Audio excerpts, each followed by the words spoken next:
From the front lines of the military to the front lines of business, this is Military to Management. I'm your host, Eamon. Each episode, we uncover how veterans are translating discipline, leadership, and mission-first values into success in today's corporate world.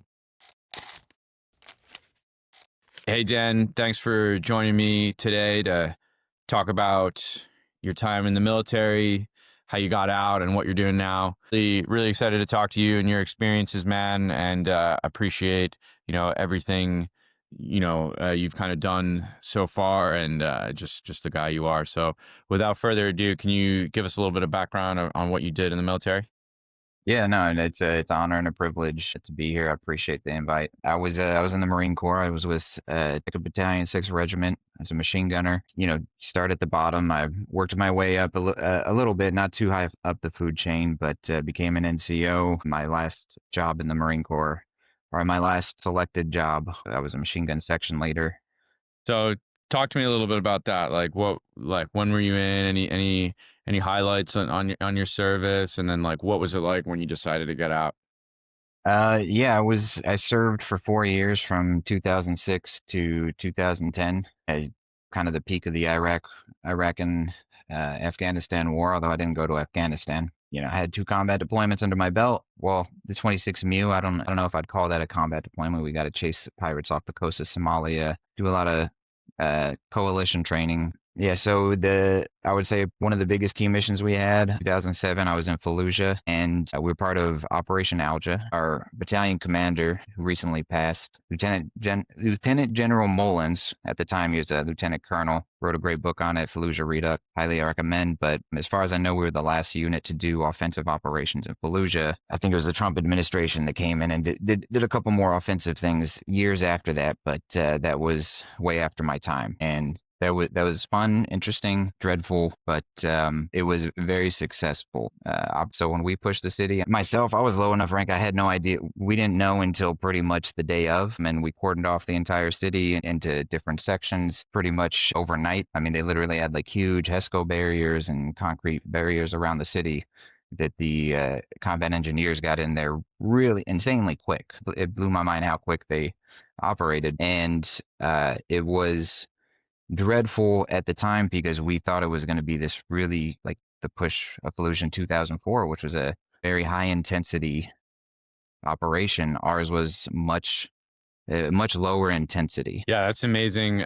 Obviously amazing experience. And I'm sure during your 4 years, you probably picked up a bunch of, traits or lessons that have continued to serve you well going forward. I'd love to hear about those. I'd also like to hear, what was it like when you decided to get out, and what was, what happened? Like, what was the path? Can you kind of walk us through that? And what were some of those traits you got from the Marines that helped you get through that time?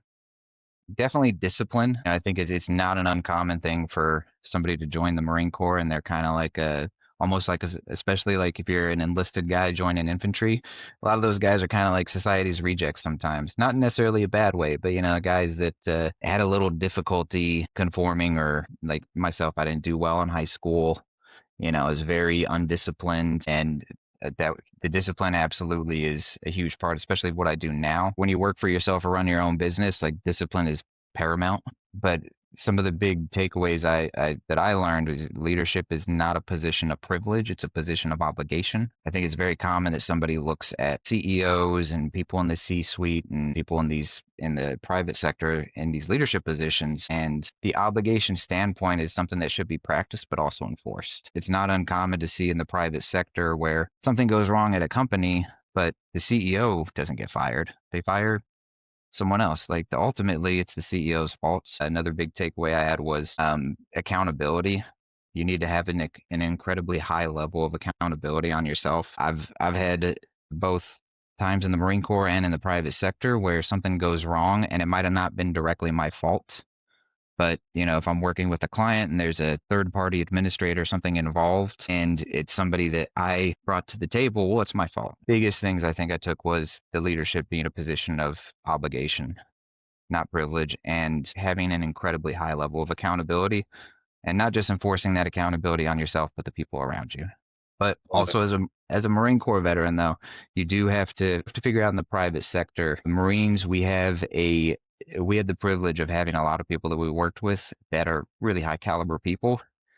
So one thing I also had to learn in the private sector was I can't hold everybody I work with in the private sector to the same standard that I did the Marines I worked with, because I think even an average Marine is still going to be an exceptional civilian. I think that's really well said. You said a lot of really great points there. Leadership as an obligation, especially as a business owner. You're a business owner. I'm now a business owner, and you have your obligation to the everything from your employees to the company to your family. So I think that's really well said. Discipline, um, yeah, it can get you through a lot of things, as I'm sure it has gotten you through a lot. So, like, give me the play by play. What was it like when you got out? What was that process like, and how did you get to where you are now? Can you walk us through that? Yeah, absolutely. When I was EASing, I spoke to the career planner, and originally he spoke to me about MECEP. The what was it, the military enlistment, something you go from enlisted side to officer side. And I ultimately decided against that, although my original plan was go out, get my degree, and then go back in on my own terms. The reason I didn't want to explore MECEP any further was because, if you do MECEP, then you have another obligation of at least 4 years to the military. And getting out, you have the GI Bill. You're getting a free education already. Although if you do MECEP, just for anyone listening, if you do MECEP, it's not using your GI Bill benefits. So just keep MECEP that is in a good mind. deal for sure. Yeah. Yeah. When I got out in 2010, I was, I had maybe a few days, maybe a week of reprieve before I started classes in undergrad. And it's definitely a jarring experience, when you are in the Marine Corps and you've got a couple deployments under your belt. And I wasn't incredibly high up the food chain, but I was an NCO that I believe was at least somewhat respected, because you go from this position where if you're walking down the hallway, younger junior Marines will step aside, give you the greeting of the day, and then you go into the civilian world where I was a 23-year-old freshman in college, and there's a huge loss of purpose that I think a lot of veterans struggle with. I definitely struggled with it. Talk to me So about that. Like, that's a huge transition. I'm always super curious about that, going from the Marines to undergrad, to deployments. That must have been. Yeah, obviously I went officer route, so I went yeah, under first. So yeah, tell me. I didn't experience it like that. And I'd love for you to kind of dive into it, and any tips and tricks that helped get you through that to reacclimate. Like, let's hear it. yeah. I mean, so the loss of purpose, I think, is one of the mental health issues a lot of veterans struggle with, because you definitely have purpose in the Marine Corps, right? Even if you're just digging foxholes or filling sandbags, like you have purpose. And then when you get out, like your purpose is, well, you're kind of lost. And I was going to school for business. And one, I not being a good high school student, I thought college was going to be more difficult, but that discipline the Marine Corps gives you, it was not at all, because I showed up to class on time. I sat in the front row. I asked questions. I paid attention. I'm not bragging here, but like I never studied for exams because I went to class and I paid attention. I took good notes. So I didn't have to pull all-nighters. And I think most Marines would probably have a similar experience, unless maybe they go to a more prestigious school than I did. Um, Where'd you go to school? I went to St. Peter's University in Jersey City. Okay. Um, and great school. Don't have a lot of pride in our mascot, the St. Peter's Peacocks. We get something a little more, a little more badass, maybe. I don't know. And I had a couple professors also that were veterans, and that definitely helped. I actually connected a lot more with my professors than I did students, because that age gap between like 23 and 18, I think it's probably bigger than like the mental age gap of like, 25 to 35, because especially after being in the military. Uh, but I ended up refining my purpose because my first semester I just did like, kind of the basic easy whatever, took like classes that were convenient for me. But then my second semester I decided to take morning classes. And then I started, going to school in the morning. I'd be done with classes around 10, 11 a.m. And then I had a job. And that definitely helped. And also, being a little bit older than the average student, I think is going to help as well. But also just finding that purpose. And honestly, I think you learn a lot more from on the job experience than you do school. Like I don't have a problem with higher education, but in my professional life, I'm always surprised at how much I don't know because I'm learning so much every day compared to in school. It's a good foundation, but even like in undergrad or even grad school, nobody taught me how to set up a business or start a business really. Like I didn't even like the basic things of, all right, I'm going to go set up an LLC, run the books, like the practical application. You kind of learn from experience but you'll learn good concepts at a good school or from good professors at least. Yeah, that's well said. And definitely something to keep in mind for anybody getting out of the military, whether, enlisted or officer, it's always good to pursue some additional education to kind of not only to get reacclimated, but to upskill from the skills that you already have. So Dan, you go to school, you refine your purpose and you jump into your career to what you're doing now. Can you walk us through like how'd you get to where you are today? And then tell us a little bit about that. Yeah, well, one last thing I wanted to add is when you get out, stay connected with the people you served with. I've been very blessed that a couple of guys I served with live close to me. Still see them all the time. That'll definitely help. But getting to where I got now, I started out in the financial services industry when I got out. It's definitely a grind. Financial services is pretty much going to be somewhat of a sales role. I did work on the corporate side briefly, and what I found, and I don't want this to sound arrogant, but it might, but the struggle that I had, and I've also seen, like my business partner who's also a Marine Corps veteran, and most of my clients are military veterans, a lot of Marine Corps veterans. And they've agreed with me on this is that, you started your own thing or your own business or practice, whatever it may be, because in the corporate world, Marines were used to that very high caliber coworker. Like even the average Marine, right? Still high caliber, I think, in the private sector comparatively. Man, I just found that the first job that I had, or the first real job I had outside of the Marine Corps, I always say I don't have a real job because I get to work for myself. But I remember showing up and they were talking about how crazy busy they are. And it's just like this high stress, crazy environment. And that's what I was expecting. And then when I showed up, like I was generally done with my work like before lunch. I was kind of floored at like, wow, they think this is stressful and busy. I mean, one of the great things that the military will give you is your ability to handle pressure and stress and be efficient.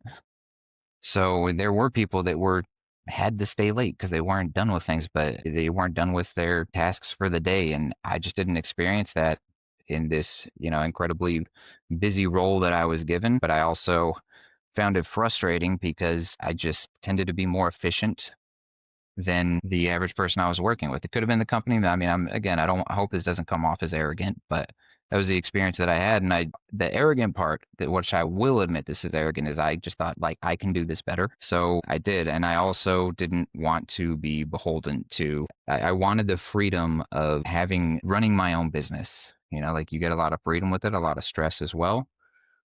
But to me, it's been the most rewarding experience. The theme of discipline, I mean, certainly like that is the military superpower in the civilian world, being able to just be more efficient and get things done. That's a big part of why military veterans are valued either in jobs or, it is also what allows them to, or us to start our own businesses and scale those.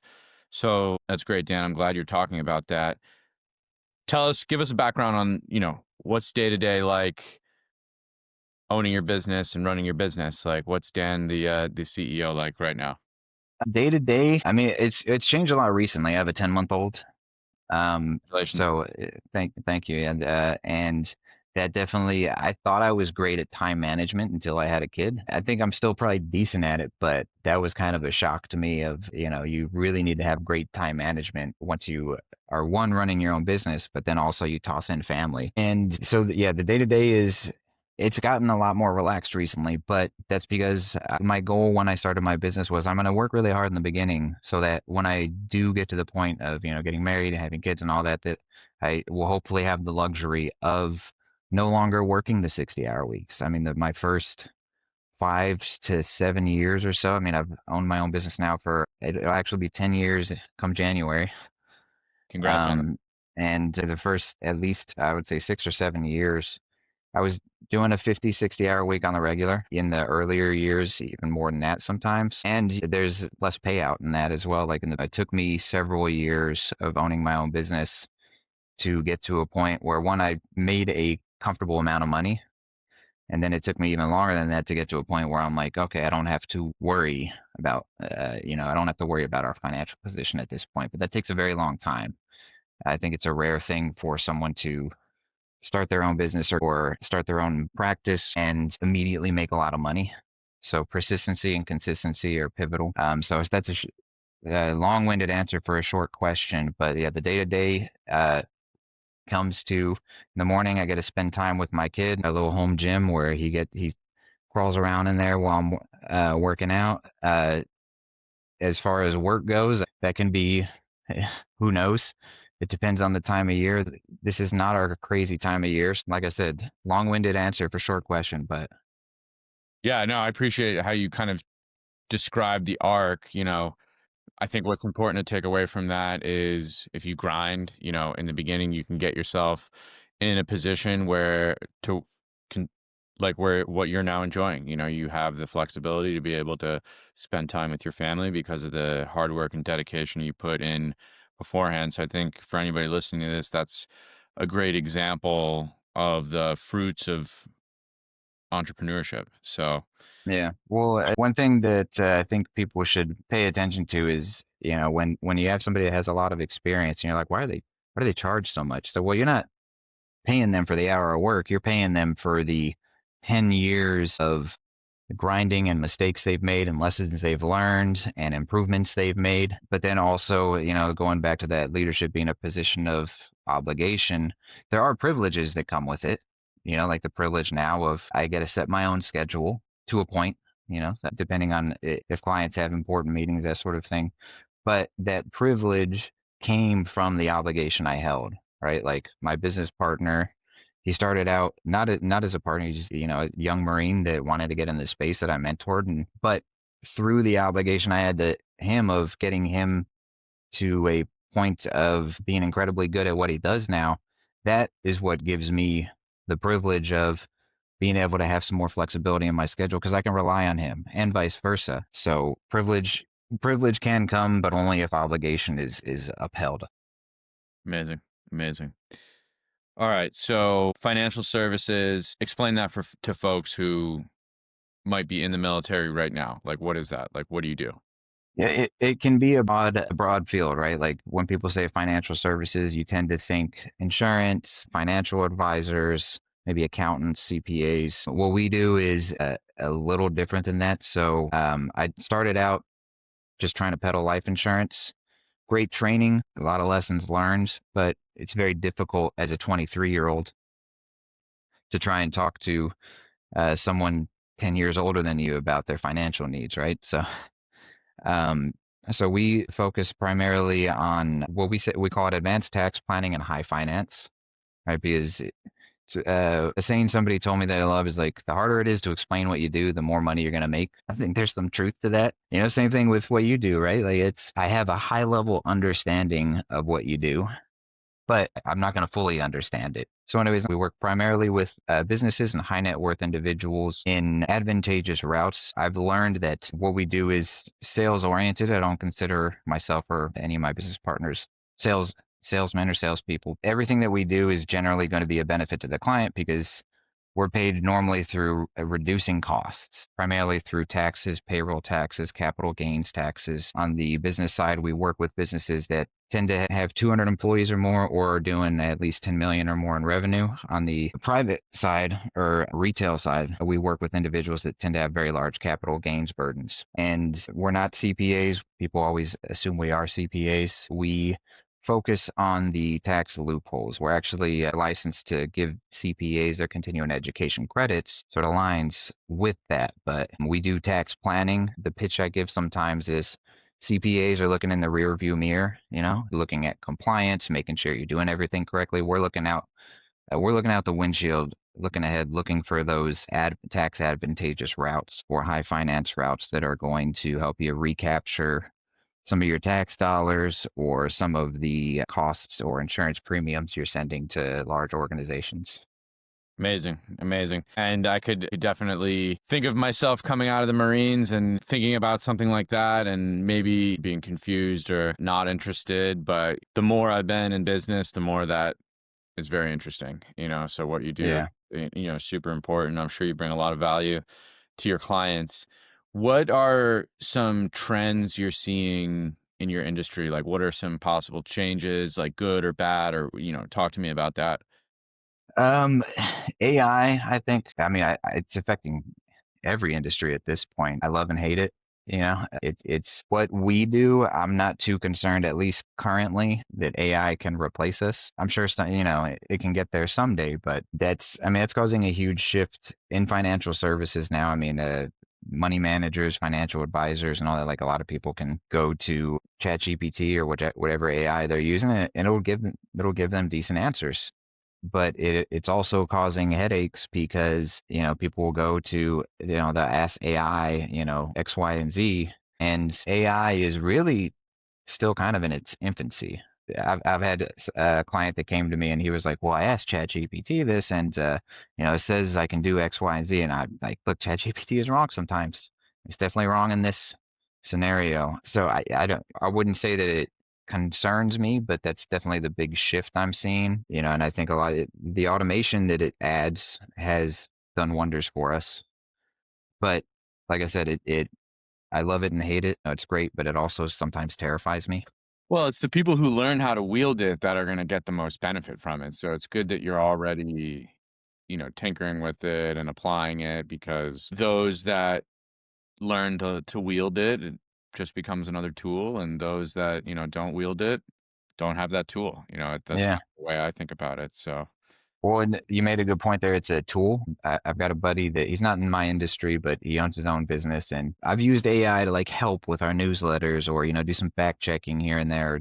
It's a tool. Maybe it actually ChatGPT did a good job of upgrading our logo. I'm not gonna to be fully transparent with that, which is wild because I spent a lot of money on a mediocre logo 10 years ago, and then for I think we spend like $20 a month on ChatGPT, and it's like this phenomenal upgrade. And I'm like, that's one industry that's definitely being rocked is the web developers and designers. But anyways, not to get too off track here, but he mentioned me. He's, oh no, I have it. Yeah, it writes my newsletters and does this for me. And I was like, yeah, I can tell it writes your newsletters, man. Like your newsletters sound like they're written by a robot, you know. And so it's a tool, and I don't think AI will ever be able to replace the personal aspect, the human element that people are always going to look for. so I think you're right about that. Yeah. The personal touch is going to become a luxury, but people will be augmented also by AI. All right, where do you want to be 6 to 12 months from now? Like, what's the goal? What's the dream, Dan? Oh man, my my dream goal would be to own 160 acres in Alabama.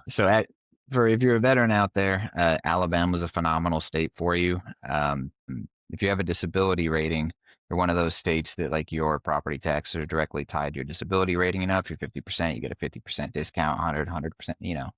So if you're a disabled veteran that's 100% that has 100% rating, you can get up to 160 acres in Alabama and not pay property tax. And to me, I'm like, oh man, that's the dream, bro. Like 160, that's a square quarter mile, yeah. That's down the road. My wife is from Long Island, and people from Long Island, as much as they will complain about it, it is incredibly difficult to get them to leave. Yeah, good luck leaving Long Island if your Yeah. wife is from there. Sorry about that. Well, she's gotten more involved in the business. She is a business partner.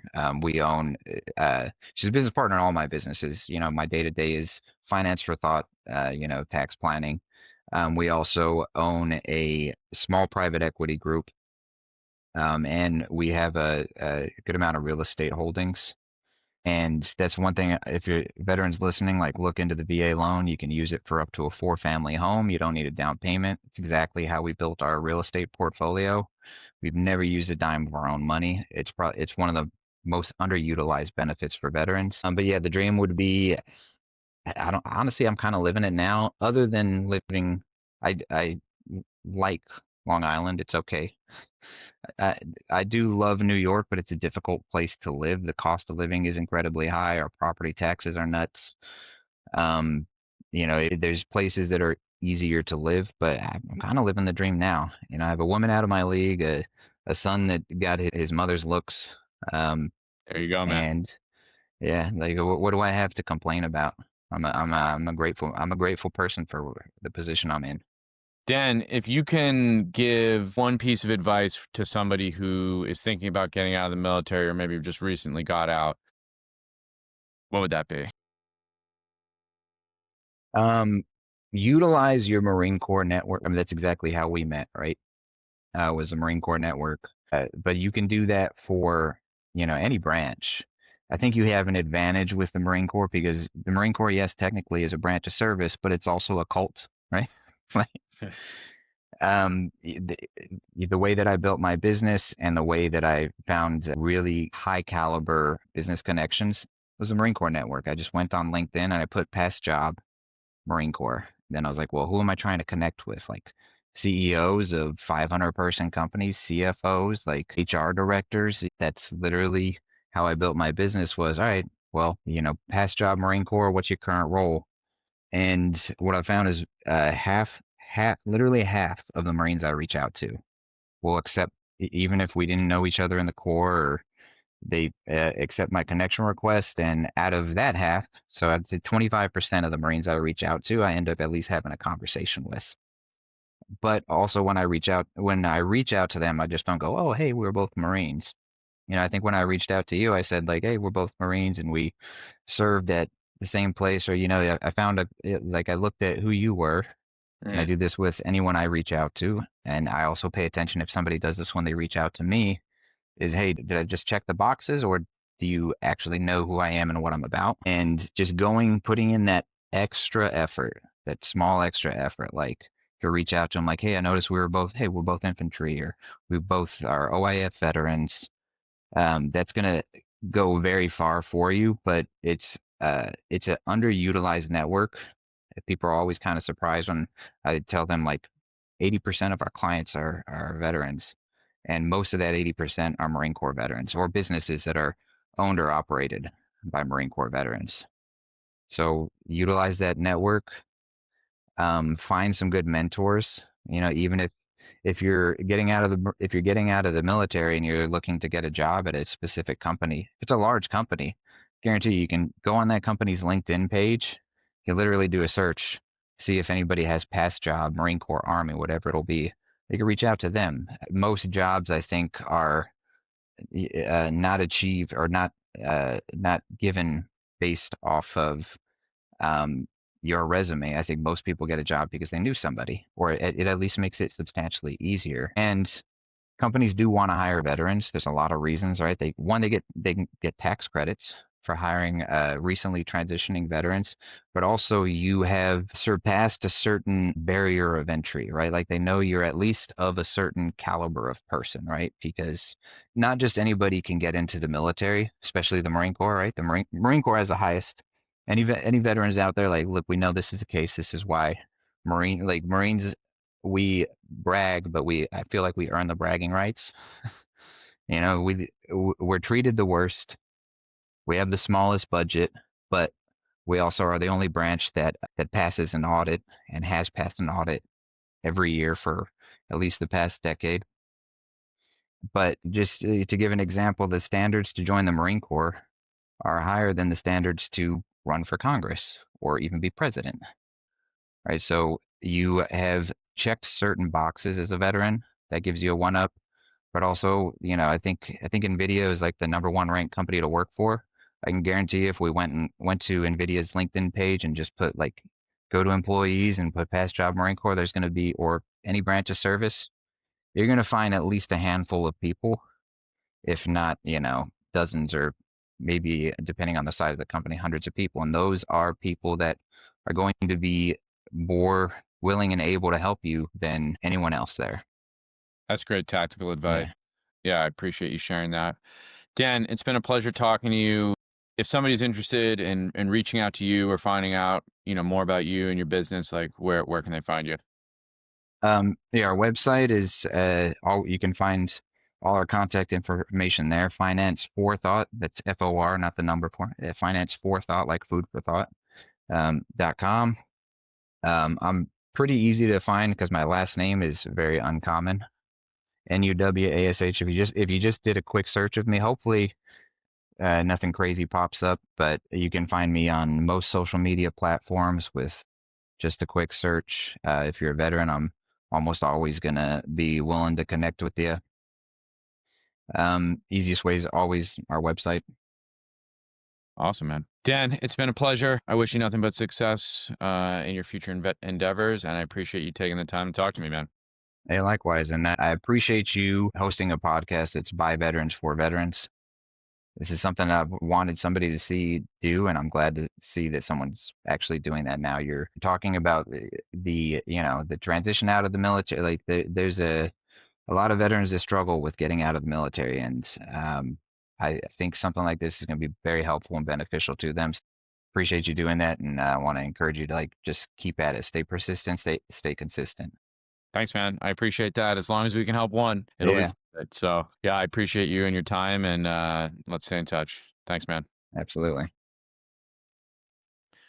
Thank you to our guest for sharing their journey from the military to corporate leadership. We'll be back soon with more stories of veterans proving that success doesn't end with a uniform. It begins a new mission. This is Military to Management with your host, Eamon.